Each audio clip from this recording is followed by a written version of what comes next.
Charles Hoskinson broadcasting live from cold, swampy, terrible Washington, D.C. I wanted to make a video to talk about what's been going on recently in the last few days in the XRP community and more broadly about the nature of things in the cryptocurrency space.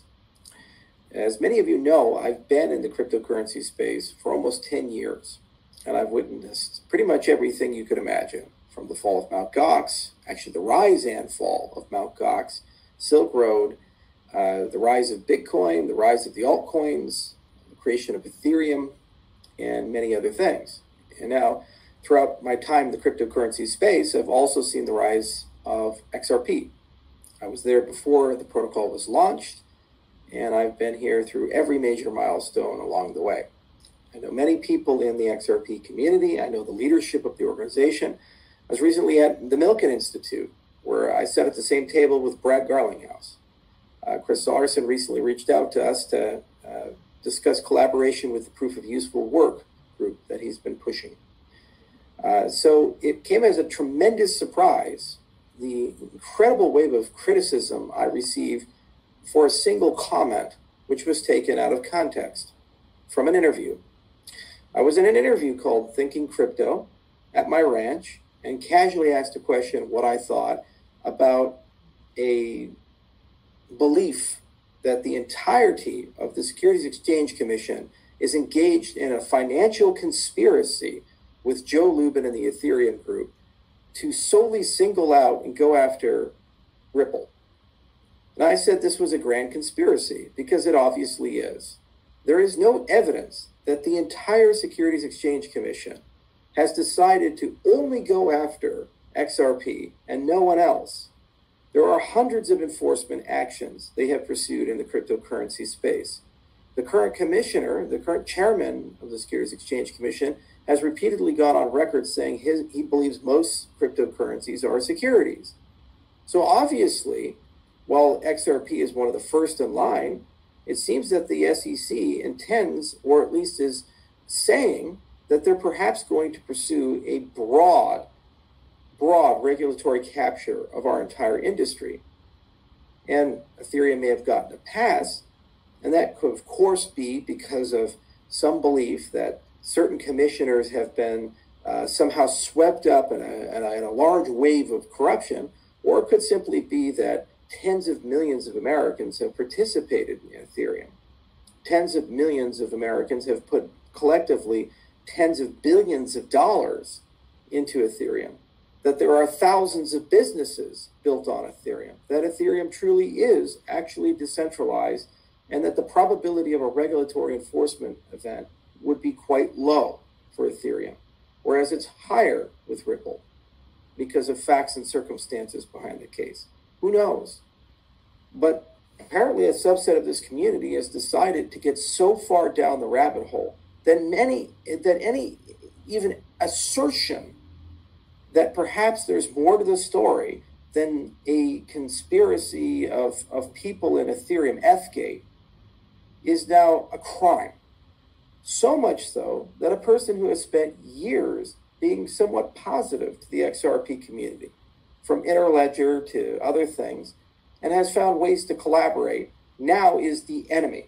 So much so that there are now members of this same mob calling for my background in Ethereum to be investigated, even though I've only been there for 6 months. That's it. And left prior to the ICO. There is no great knowledge I have of a collusion and conspiracy because there was none that at least I witnessed. And it's pretty sad and pretty disgusting. And this particularly really angers me because this is not a small group of people. I have literally received now dozens of emails. There are now videos made. It's a front page of the XRP Reddit, tweet after tweet after tweet, attacking me for just saying something, 2 words, grand conspiracy, during an interview for a question I was asked. If this is how you treat people that for years have been a supporter of your community, I was one of the only people in the top 10 of the crypto community to go and talk about the XRP case after the Wells notice came and said it was wrong for the SEC to pursue actions. That's a fact. It's verifiable. You can see it. And yet you want to go down this road as a community. It's shameful. And then you say, I should go on and give some lawyer on YouTube the time of day to spend an hour or two on his channel to let him rant at me and connect all these dots and strings about how one commissioner did something or said something versus another commissioner. And that obviously is evidence that the entirety of the US government is engaged in a great conspiracy against the XRP community. You are the victims of regulatory capture because there is a legislative hole. It's not fair, it doesn't feel good, and it's a terrible situation for everybody involved. But this is what happens when the government overregulates. The EPA does it, the IRS does it, the entirety of the Treasury Department does it. Time and again, there are thousands of entrepreneurs and businesses throughout the decades that have been the victims of regulatory capture, of uncaring bureaucrats who have pursued agendas, fair or unfair, doing what they're told, pursuing what they're told. Win or lose, they don't care. This is just a case for them like any other. And if the SEC wins the Ripple case, they put it in the W column. If they lose, they put it in the L column, see if they can appeal. But in any event, they move on to the next thing on the list, just like the IRS with audits. If you win the audit, lose the audit, they go on to the very next return on the pile. Now, you can choose to believe that this is some grand cosmic struggle, that somehow there's this belief that the SEC has woken up and decided to single out Ripple so that they can prevent Ripple from succeeding, so it can't overthrow the world order and replace SWIFT. That's a fantasy. They simply do not care.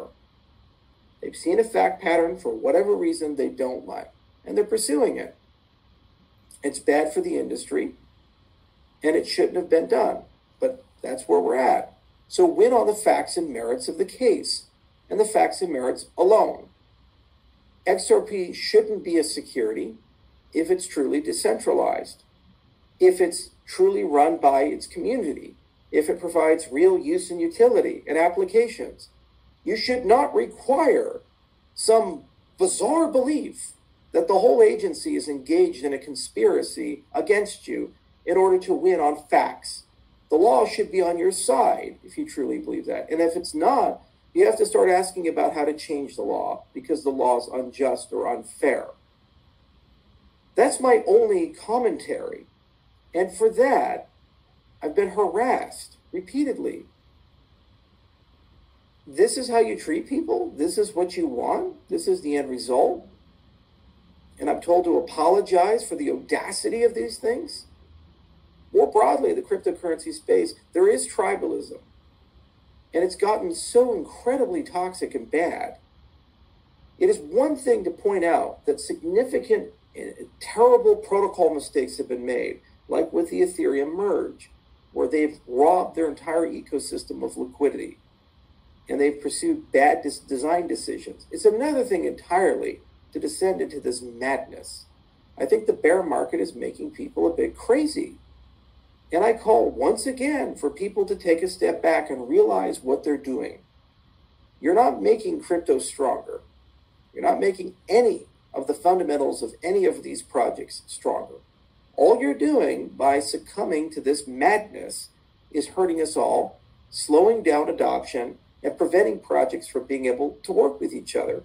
This entire affair transformed me from somebody who was excited to collaborate with the XRP community on standards, to join this proof of useful work movement, and to work with this community amongst many others, to now having no desire to do anything with it, for fear that if I say 2 words, grand conspiracy, when asked a question in an interview, a casual question, that I'm going to be faced with a Twitter flash mob.